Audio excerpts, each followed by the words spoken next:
So, our worldview or world perspectives are changing pretty rapidly based on the technology and the information that's coming in. So, when I was in grad school for psychology, I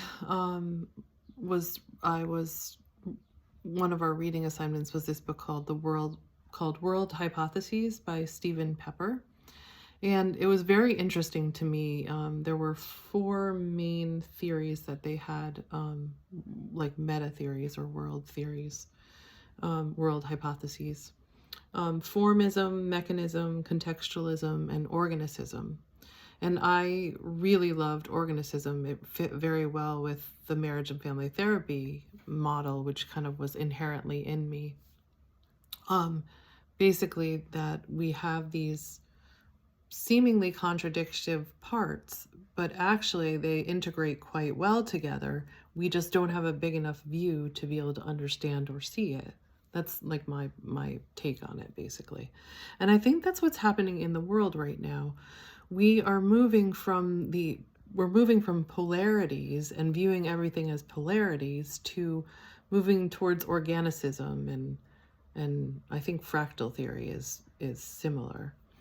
Um, but we're moving towards a bigger perspective. And as a marriage and family therapist, somebody who specializes in couples therapy, I have to be able to see both people's perspectives in the couple and be able to fit everybody in. So it's understanding each person's perspective and then taking it out and then understanding the whole perspective. That's kind of what I do in couples therapy.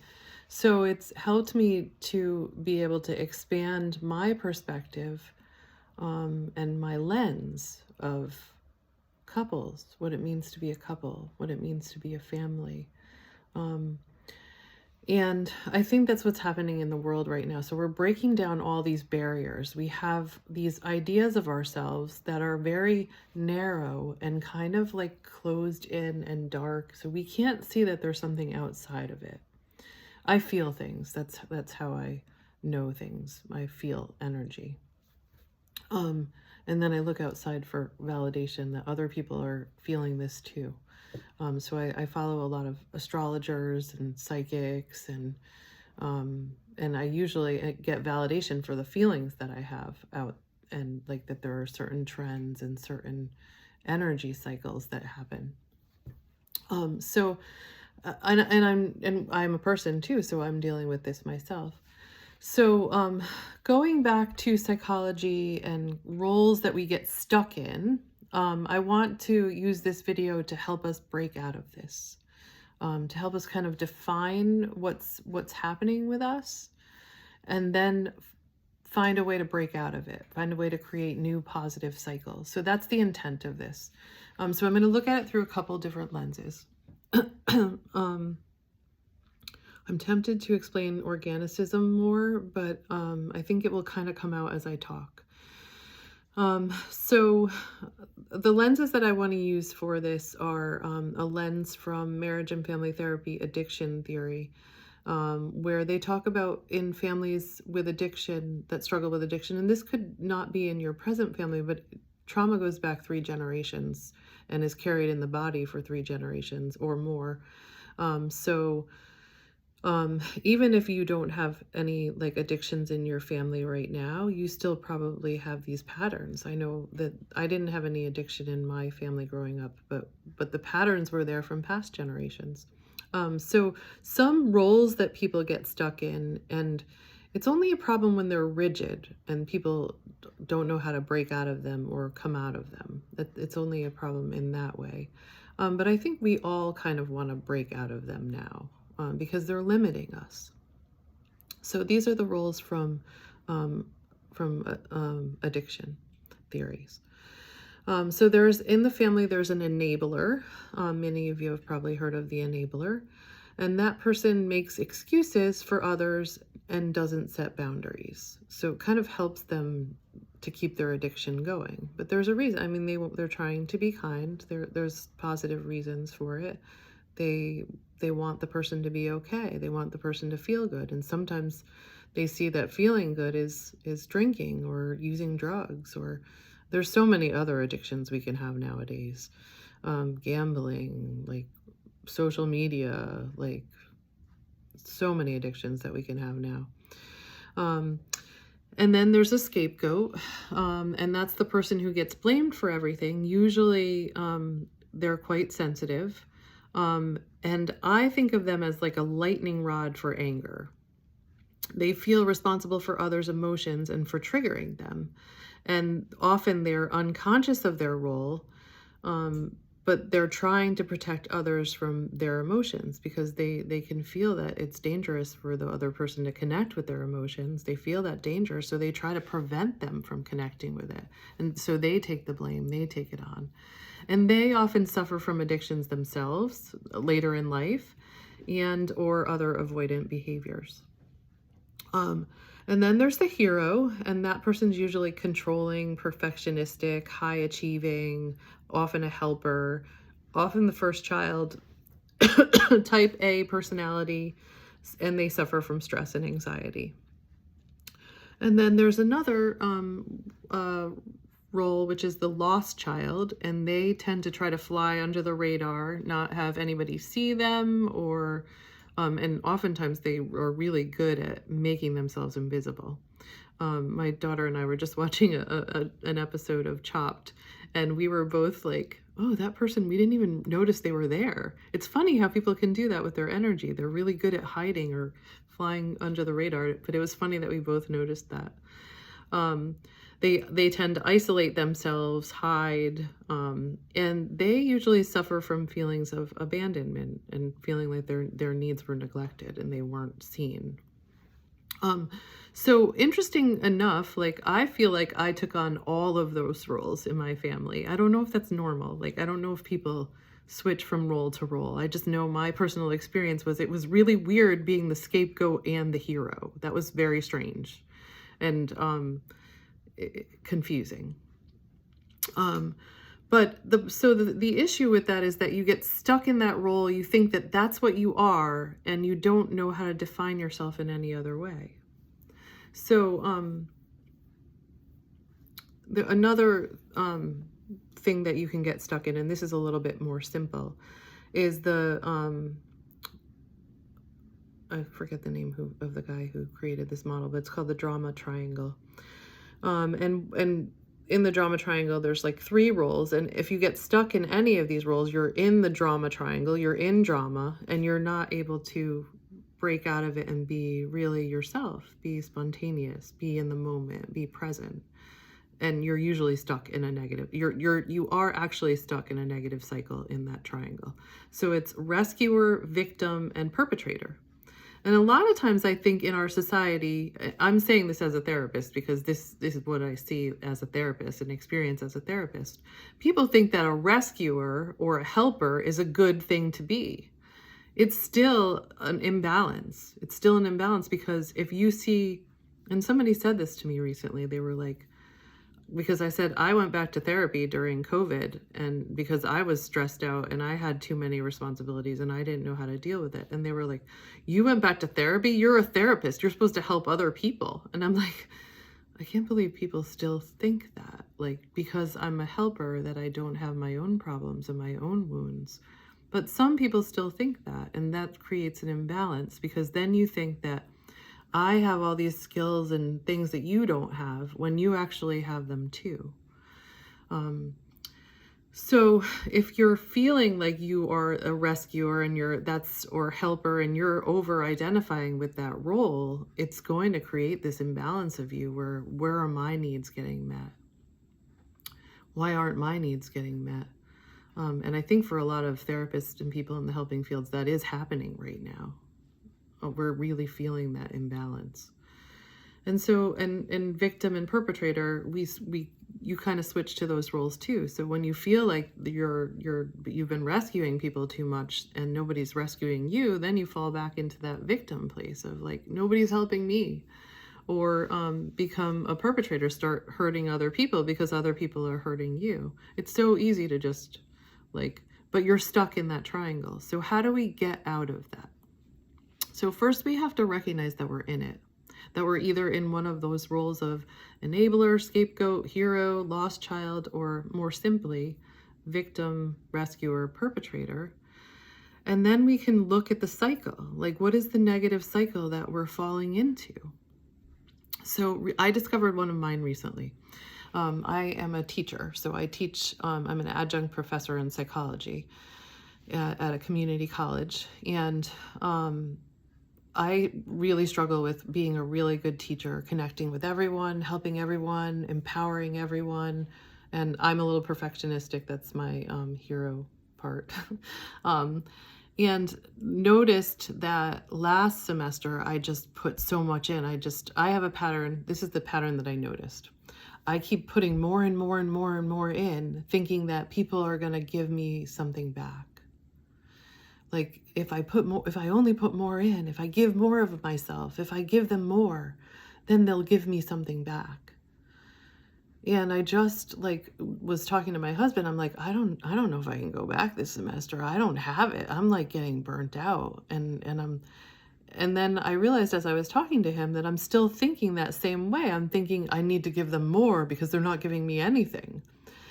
And then I realized as I was talking to him, whoa, that's the cycle I need to break. I need to, and I've been working on this cycle in other areas of recognizing what my role in that, I don't want to say role because it's going to confuse you with the other things. Where is my power? What is my responsibility? What can I do? And what is beyond my ability to control? So I'm the professor, so I have a sense of leadership, and there's power there. So I have to be mindful of that and how I use my power. And what I want to do is create an environment where everybody can learn, and there are certain things I have to teach them so I can give them what I have, and then the assignments are their responsibility, and I can support them within the classroom. And then outside, if they don't show up, because this is the thing that was really getting me, like, how do I help people that don't show up? And the thing is that I can't help people that don't show up. If they don't show up, that what they're telling me is that this isn't important to them. And I can't make it be important to them. I have to be able to let that go and just teach the people that are there. So recognizing what's in my power and what's not in my power, what is my responsibility and what is the other person's responsibility, so that I'm not burning myself out by trying to do somebody else's work, by trying to do it for somebody else. And that's also disempowering them. So it's understanding our part in the cycle. What are we doing that keeps giving us the same result over and over again? We have to look at that. And I break it down really simply. There's other models that break it down with more, but I have ADHD, so I like to make everything really simple. But it takes me a while to be able to do that. It first expands. So I break it down into thoughts, feelings, behaviors, and then sometimes I have to look at perspectives. But first I look at what are the thoughts that I keep having? And the thought that I kept having was, this is too much. I can't do this. I'm just not getting anything out of this, and I'm putting way too much in. And then the feeling is just overwhelm and heaviness and frustration. And then the behavior is, I want to run. I want to get out of there. I don't want to do this anymore. And so how can I change any of those? So I can change my thoughts. I can change my thoughts to, once I recognized the pattern of what was happening, I was able to say, I have to also look at the other person's part. So I don't know what their thoughts are, but their behaviors are, they're doing less, complaining more, and withdrawing more. So, and that's always been a pattern for me. I put a lot of energy into things, and then I find people are not putting the same energy in. They're moving away from me. So sometimes I think I put too much energy in trying to convince other people that this is important, and that energy scares them away, pushes them away. So there's so many different layers to these, but it's really about looking at your behavior and how it's impacting other people. And mostly what we see, we can examine our thoughts, feelings, and behaviors, but we may not be able to see that on the other side. So I don't know what's happening with my students. I can ask them, but they sometimes don't know how to answer me, or they don't feel comfortable answering me, or they don't really know. They're not really thinking about it. So I can see their behavior, though. I can see their behavior, and I can see how what I'm doing affects them. And then once I get that, I can kind of adjust, I can look at these patterns and I can adjust, and I can say, oh, okay, all right, I need to like pull back my energy a little bit and just do my part and let go and let them do their part. So that's just one example of how we can break out of these cycles. Is we really have to be able to look at them. Notice when we're in one, notice when we're stuck in some kind of role, and then look at what's happening. And I think the perspective thing is you have to be able to get a different perspective. So talking to other people helps. Walking around things, getting a different viewpoint, like physically doing that helps. Like, okay, like let's take myself outside of this. Let's take myself to a different place. Now I can see it differently. Get some space from it, whether it's physical space or emotional space. Take a break. So hopefully that can help you break out of this like feeling that because you're more than you think that you are. And one more thing that I think could be helpful for this, I know this video is actually tending to be very long, but so the last thing that I think could be really helpful is, I did this from my Creating a Better Relationship with Money course that I'm doing now, which I'm going to put online soon because it ended up being really great, and I think it's really fun and really like transformative. So the thing that we did in this course was we looked at people that we admire, like, and it wasn't just about like because they had money. It was people that we really admire that have the same kind of values that we have. And we just wrote down all those people, and then we wrote down characteristics those people had. And then this idea came through me, which was just, okay, now we have those same characteristics inside of ourselves. We might not be in touch with them, but we do have them, and we are trying to bring them out. So writing down what those characteristics are, and then I have it here too. I had them look in a mirror and say to themselves, here, you can't see my mirror, but here's my mirror.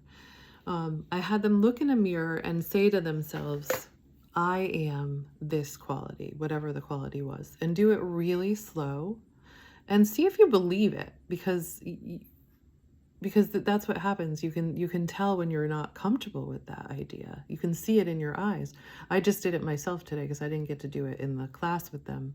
And I wanted to be able to try it too. So I looked in my eyes as I said these they're kind of affirmations, but they come from the characteristics of the person that we admire, that we also have in ourselves. So saying into the mirror, I am compassionate, I am caring, whatever the characteristics are, you can see in your eyes whether you believe it or not. There was a few that my eyes like were darting around, like I couldn't look at myself. And it was the same for some of the people in my course. They had trouble looking at themselves for certain things, and I would just bring them back to it. I'd be like, okay, look in the mirror, you're not looking at yourself again. And they would be like, yeah, I know, I can't, it's really hard. So sometimes it is really hard, but there may be a part of you that doesn't quite believe it yet. And that's okay. It's just something, it's information to acknowledge. Because as we learn to take care of all of the parts of ourselves, we learn to trust ourselves a little more. And when we say these things, we can actually believe them more. There was only a few that I had trouble with. And when I kept at looking myself in the mirror, it was like I was really being present for myself. And that, maybe it's our inner child, I don't know, was like, started to develop trust and be like, oh, you are there, you're present, you're with me. And so that's another way that we can break out of these roles. We can know ourselves as something different. We can be present for ourselves. So if you like this video, please subscribe to my channel and hit like. Thank you.